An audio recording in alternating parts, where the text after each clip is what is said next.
Alright everyone, in this video, we are going to learn about PHP control structure, if, else, and switch case. Let's talk about if statement. If statement is a basic structure for decision making in your code. If a condition is true, PHP will execute one block of code. If a condition is false, it execute another. Use else if for multiple checks. Okay, let's take a look at the code.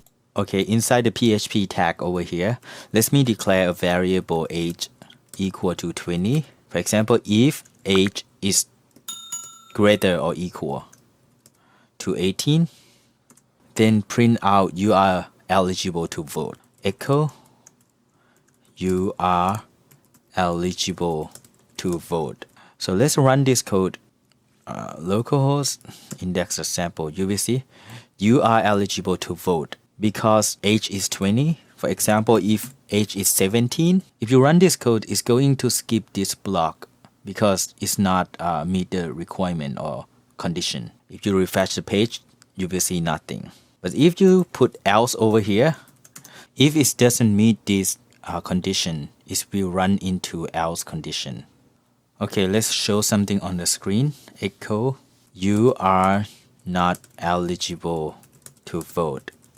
And then if you execute this code, you will see you are not eligible to code. And when you hit refresh, you will see you are not eligible to code because age is not 18. For example, if you put 18 over here, you will see you are eligible to vote. Refresh, see? And if you need more condition to this one, you can add else if for more condition. For example, I'm gonna add else if over here. Then let's put age is equal to 17, and then you can print out you can pre-register to vote. Okay, and if you put this 17, you will see that 17 meet this condition, and then it will print out you can pre-register to vote. Okay, refresh. You will see that if is really super useful for validated inputs or handling different user scenarios. The next thing that we will learn is switch case statement. Switch case statement deal with numerous conditions based on a single variable. It provides a cleaner and more readable alternative to multiple if-else statements. Let me change this one to day equal to 3. For example, we put switch case over here. This is switch case structure. So then you put the condition. You can only put one variable for condition.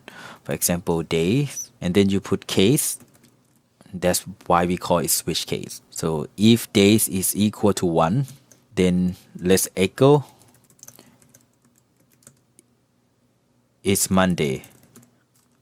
And then case 2. Let's put echo if it's equal to 2. Let's put echo is Tuesday. And you can copy this one and put case 3. So for example, case 3, if this day equal to 3, and then echo Wednesday.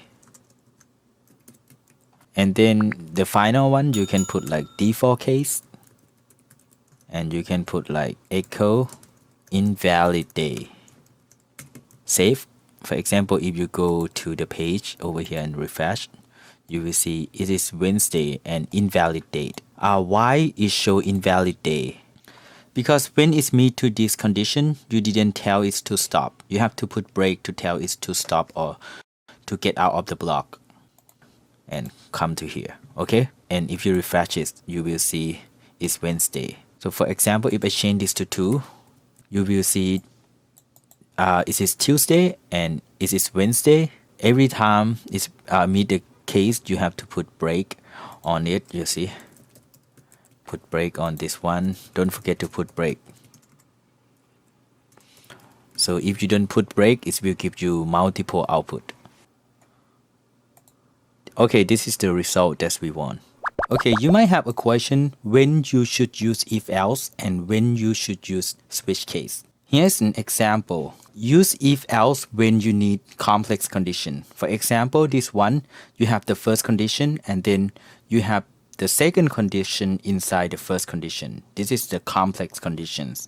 So you should use if. And the next one, you use if-else when you need comparison, like checking range. This one, if-else, is used to checking range of the income variable. The next one, when you have multiple variables in condition, use if-else. For example, we have is login and is admin. This is multiple variable in condition. And the next one, you use switch case when you are working with multiple predefined value for a single variable. For example, you have two predefined value over here, num1 and num2. And then you have a single variable, which is operation. And then you use operation over here. It's like a menu. Switch case is good for something like menu, when you have multiple choices for them to choose and they can only choose one choice.